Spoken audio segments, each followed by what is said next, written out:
Hello, everybody. Thank you for joining us for another episode. Today, we're going to kind of wrap up our discussion of the last few videos on self-harm by talking about how your therapist will actually treat self-harm. There's more than one way, and probably more than we can talk about in this video, but hopefully we can give you some ideas of the kind of direction it'll go. But for you guys specifically, when you get someone who comes into your office, let's say they're cutting their arms, where do you usually start with treating it as like a professional? So for me, one of the first things that I'm going to want to figure out is what kind of a role this plays in the person's life, right? So I'm going to, and if you check out some of our previous videos, we talked a little bit about the reasons why people self-harm. But this is one of the first things that I want to figure out. What role does this play for this person? How is this working for them? Because if it wasn't working, they wouldn't be doing it. So that's usually where I start. Yeah. Like the function of the behavior. Mm-hmm. I also, when working with folks, try and talk to them about like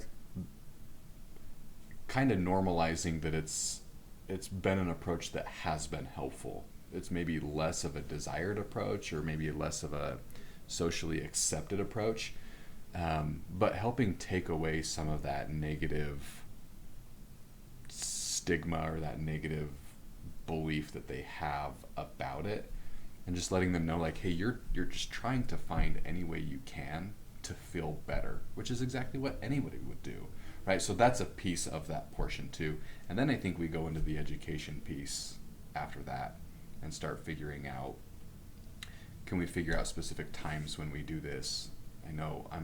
I think trigger is a word that's overused, but there's truth to this, right? There are things that put actions in motion. We start looking at those kinds of things, and I'm a big fan of tracking. I don't know if my clients are, but I like it when people track things, right? Yeah. Yeah, I think there is it's also, I find it helpful to like maybe do a little bit of both of those things and talk about normalize it in the sense of like, yeah, this is why you do it, this is why it works, right? That education piece, a little bit of, it's not, people don't do it because it does nothing. And normalize it a little bit and take some of that stigma, and also like help them understand their function, maybe even if they don't recognize why they're doing it, but that it makes them feel better.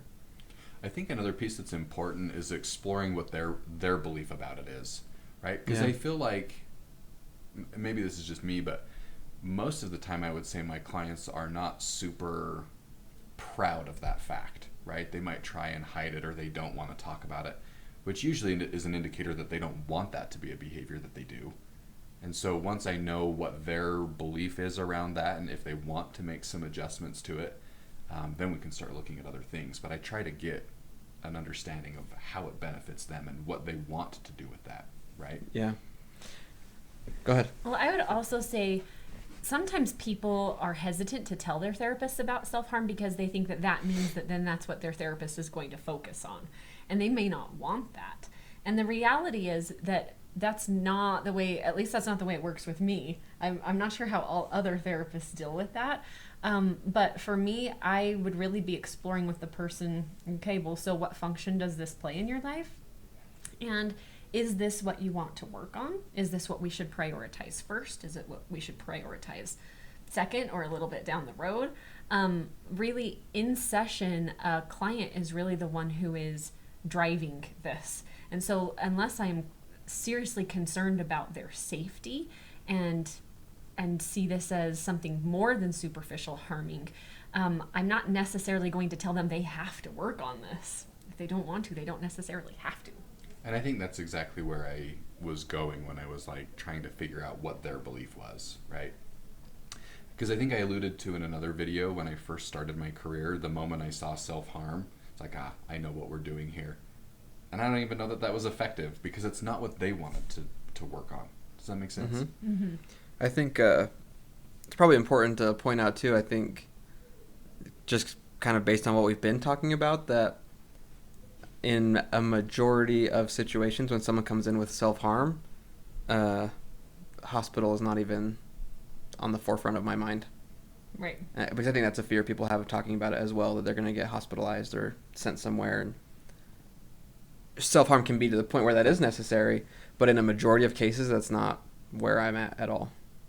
And there should probably be a disclaimer that, you know, if you're watching this video and self-harm has been something that you have done in the past to take your life, like, there is room for that to be the treatment Absolutely. goal, right? And there are times when that is exactly what we work on, because the self-harm is in conjunction with suicidal ideation, and there's truth to that. Okay, so once we do this, now what do you do for treatment with it? How do you go about treating it? One of the things that I think is really, really common is to use an approach or something similar to this approach that comes from DBT, which is called a behavior chain analysis. And in this kind of an approach, you are kind of helping the client walk through step by step how we got there, so that we understand what are the things that make us more vulnerable to needing some kind of coping skill that's this intense, and then how did the situation unfold so that we got to the point where it felt like the only option was to self-harm. And the idea is that as a person gains better insight about how that unfolds for them, that there will be different places where they can find different methods of coping. Everybody has coping skills. Some of them are healthier than others. And so the idea is not that we just tell people, oh, just stop self-harming, because that's not going to work. No. Instead, it's helping people figure out, well, what's getting you to the point that makes you feel like you have to self-harm? And is there a way to cope with that differently? Is there a way to interrupt this process earlier on and do something different to help you feel better? Yeah, I really like this is why it's so important we figure out the function of the behavior, because there are other coping skills and healthier options that fulfill the exact same function that maybe they just don't know about or haven't tried before, and so self-harm is where they go. But once you identify the function, you can give alternatives to that. Right. So, like, for an example, if somebody is engaging in self-harm because it helps them to feel like they're regulating their emotions, right? They suddenly feel calmer once they've done that.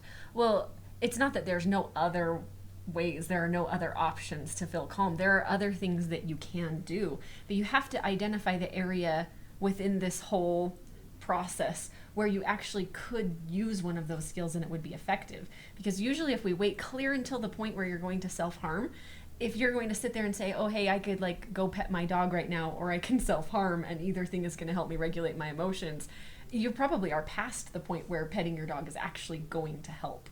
And so it is figuring out which skill to use and where to use it. If I come to your office and I'm your client, and you can answer this question too, Jaden, but this is just her. I won't have a great answer, so let Shara do it.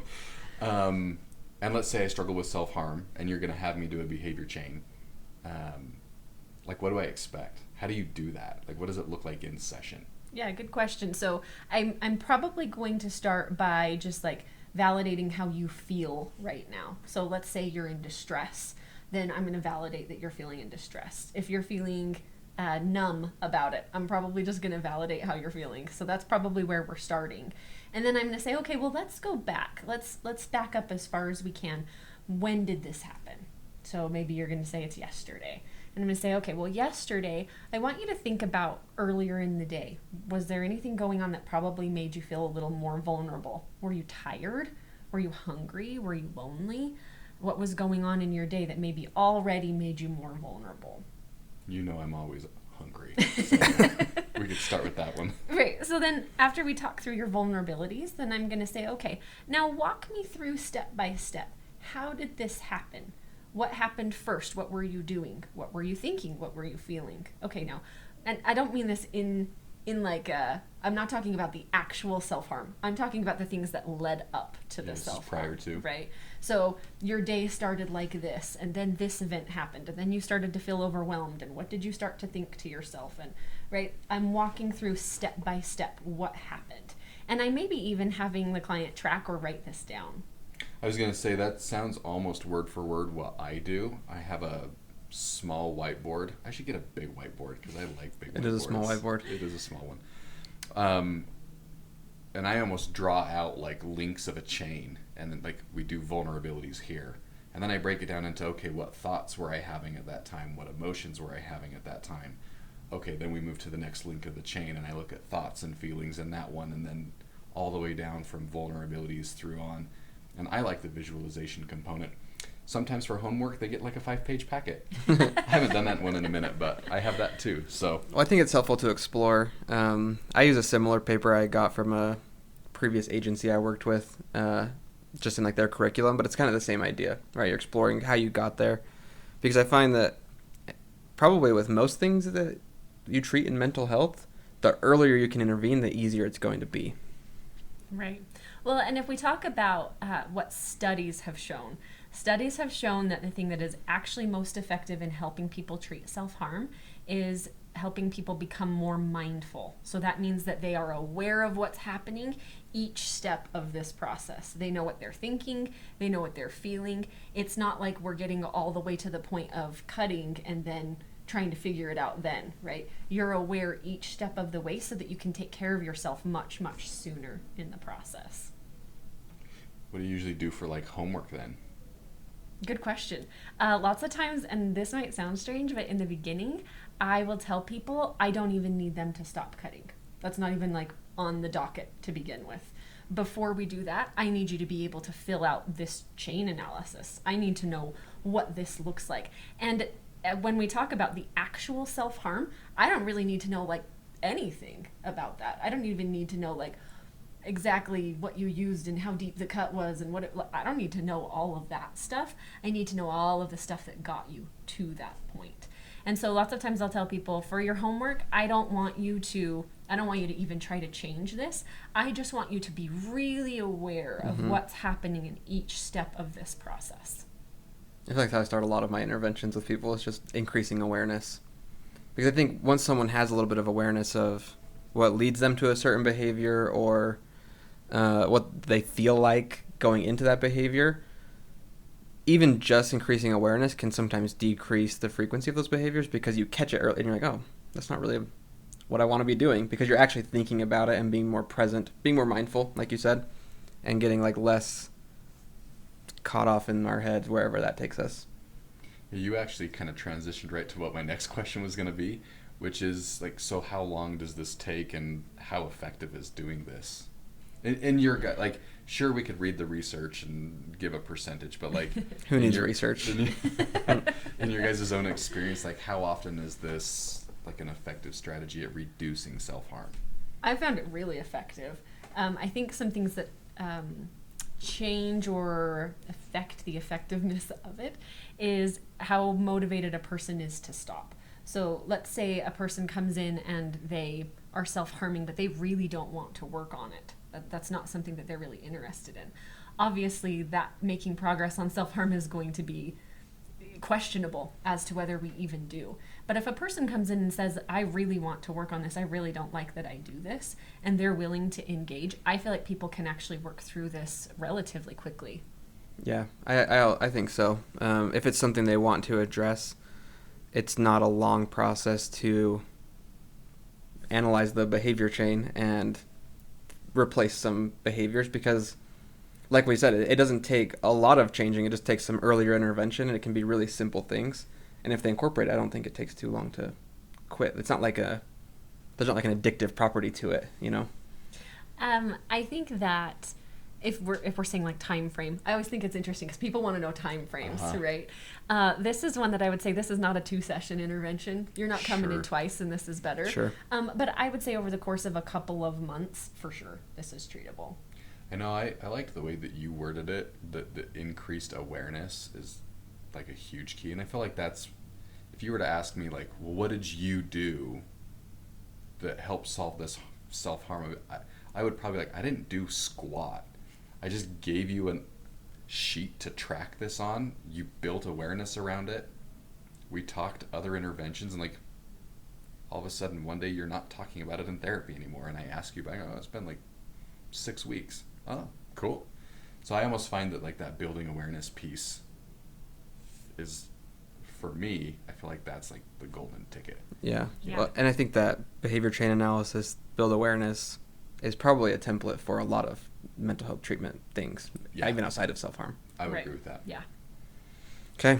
Well, thank you, everybody, for joining us for today's episode. If you have any questions or comments, we'd love to talk to you guys. If you like the video, please like and subscribe, and we'll see you next time. Thanks. See ya.